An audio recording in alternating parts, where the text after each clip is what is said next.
سماء الفرح الجزء الثاني.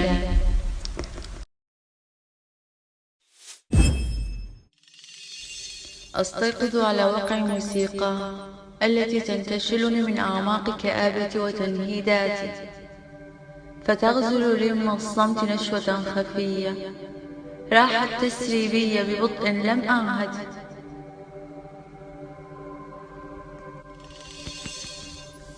للكون في غرائبه فينا لغة غامضة.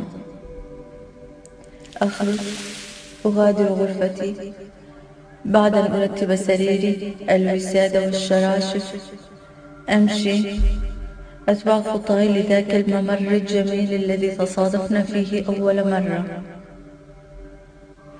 كان لقاء غامضا وجذابا، التقط روحي بنعومة، حالمة أنا بدفء يهبط بقلبي، متأهبة لسير ربما يطول، لكن ما زال بوسع أملأ ابتسامتي أسى. سأبحر في فضاء همومي كسائحة ترتقي باسترسالها للأماكن الجميلة، وأصوغ من خيالي تاريخ رجل لم يأتي بعد. فكل محاولاتي هو العثور على ملاذ حقيقي في ذات رجل جديد يعيش الحياة بأسلوب لم يعهده الرجال ولم تعرفه الأنوثة منذ سجنها الطويل. هكذا بدأت ألتمس منه تلك الأمان التي زرعتها في حديقة روحي كي أسترد منها ما أمكن من حرية غير ممكنة الحدوث في عالم القيود. لقد حاولت الصديقات منعي من إنجاز ما رأينه مستحيلا في صنع علاقة متينة مع الرجل. لقد قالت لي إحداهن: ما تعرفينه عن الرجل في الواقع مختلف تماما عما تنسجينه في خيالك. معتقدة في ذلك إنك تستطيعين إسقاط أوهامك على رجل هو بعيد عن ذاتك، فأنت حالم، وقد تصابين بخدش في مشاعرك إذا أصررت على التشبث بفكرة تصور رجل خرافي قادر بأن يروي جماح رغبتك الهائجة في الحب والاستقرار.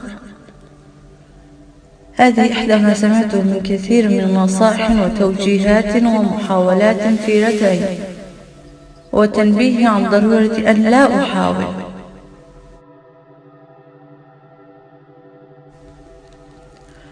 فكل محاولة بمجرد كونها محض محاولة لا تجد، إنما تزيد من مؤشرات الإخفاق. حسنا، كل ما يقال عن الرجل صحيح، إنه الأكثر استئثارا بالمعشوقة ساعة ضمانه لها، وهذه حقيقة.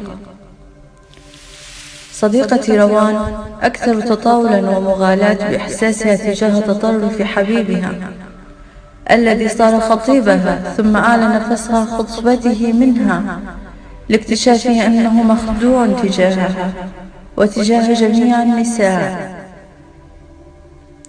التي خاض معهن تجارب متعددة.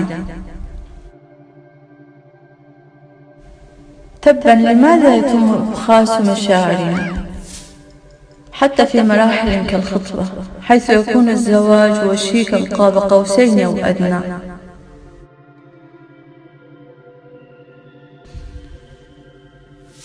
من حماقات الرجال.